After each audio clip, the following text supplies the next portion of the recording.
I'm the youngest in the Bennett family, the last of 6 kids born in Charleston, South Carolina, more than a decade after the others. Thoughtful. I was always the surprise baby, and I've spent most of my life wondering if that surprise was ever welcome. Growing up, I constantly felt like an afterthought. No one ever said it out loud, but their absence spoke louder than words. Birthdays, school plays, recitals, the people who were supposed to care the most were never there. For my 16th birthday, it was my best friend Claire's parents who threw me a party. They went all out, even sending invitations to my entire family. Not a single one of my siblings responded.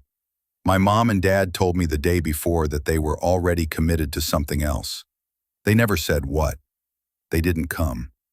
When I turned 18, I tried again. I reserved a small table at my favorite restaurant and invited them all. My dad claimed he had to go in for a last-minute procedure, something no one had ever heard of before. Cuckle. Turned out, he was just home watching TV. My mom said she had to visit her cousin in Georgia. My siblings all said they were stuck at work. No one tried to reschedule.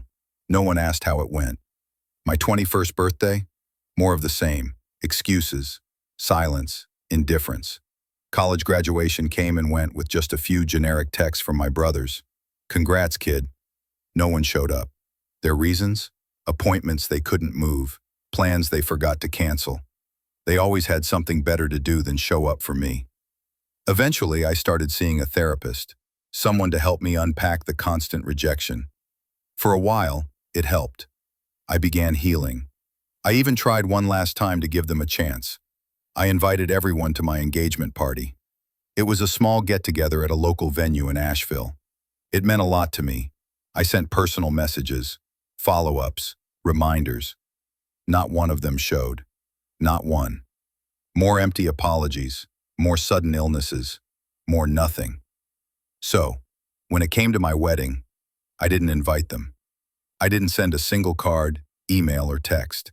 When my sister called asking what happened, I just said, flatly, "I figured you'd be busy."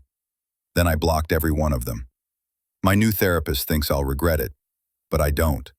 For the first time in my life, I chose peace over family. Planning the wedding without them felt strange at first, like something was missing. But as the day got closer, I realized nothing was missing. It was just finally quiet. There were no anxious texts, no begging for a reply, no hoping someone might change their mind last minute. Just me, my partner, and the people who actually cared. Friends who had become family. My in-laws who treated me with more love in 3 years than my own blood did in 30. On the day of the wedding, I didn't think about them. Not during my vows, not during the first dance, not when I looked around the room and saw nothing but support and warmth.